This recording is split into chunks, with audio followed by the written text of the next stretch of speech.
உலகமே வெடிக்கும் முன்கணிப்புகளோட காத்திருக்குது போல இருக்கு. ஒவ்வொரு மூலையிலும் பதற்றம், பசியோட போராட்டம் மற்றும் அரசியல் விளையாட்டுகள் ஒரு பெரிய கட்டத்தில் வந்து சேர்ந்திருக்கு. காசா பகுதியிலா அங்கே ஒருவேளையும் சும்மா இருக்க முடியல.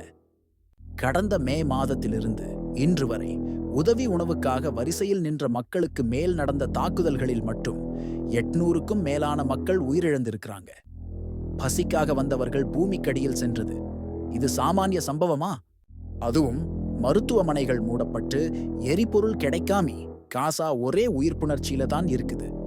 அதே நேரம் ஈரான் சொல்வது ஒன்று, உலகமே அதிர்ச்சி அடையணும் மாதிரி இருக்கு. கத்தாரிலுள்ள அமெரிக்காவின் முக்கிய ரகசிய தகவல் மையம் ஒன்றை அவர்கள் ஏவுகணையால் தாக்கியதாக அறிவிச்சிருக்கிறாங்க. சேட்டலைட் புகைப்படங்களை கொண்டு ஆதாரம் காட்டுறாங்க.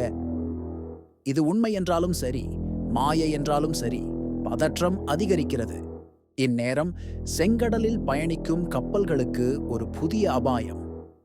ஹூதி குழுக்கள் திரும்ப தாக்குதல் நடத்துறாங்க. அதனால்தான் சில கப்பல்கள் ஆல் க்ரூ முஸ்லிம் என்ற மெசேஜுடன் பயணிக்கிறாங்க. காரணம், முஸ்லிம் அல்லாதவர்களே இலக்கா இருக்கிறாங்கன்னு ஒரு நம்பிக்கை.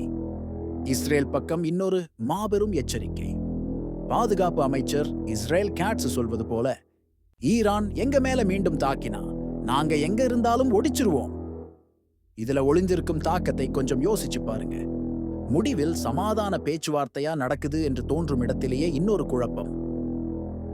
ஈரான் ஜெனீவாவில் நடந்த பேச்சுவார்த்தையில் சமாதான அணுசக்தி திட்டத்துக்கு ஆதரவு கேட்டாலும் யுஎன் நியூக்ளியர் ஏஜென்சி சொல்வது போல இது ஒரு இரட்டை நட்டநிலை மாதிரியே இருக்கு. நீங்க சமாதானத்துக்காக பேசுறீங்க, ஆனா உங்க செயலில் எதிர்மறை தாக்கம்தான். அதுதான் உலகத்தின் பதில். இந்த வீடியோவில உலகம் எவ்வளவு மாற்றம் அடைகிறதுன்னு நாம பார்த்தோம். உண்மை கேள்வி இதுதான், இந்த வெடிக்கும் சூழ்நிலையில நம்ம பொறுப்புணர்வோடு வாழறோமா?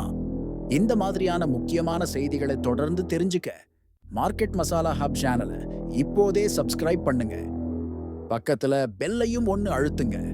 நாளைய உலகம் எப்படி இருக்க போகுது என்பதை இன்றே தெரிஞ்சுக்கலாம்.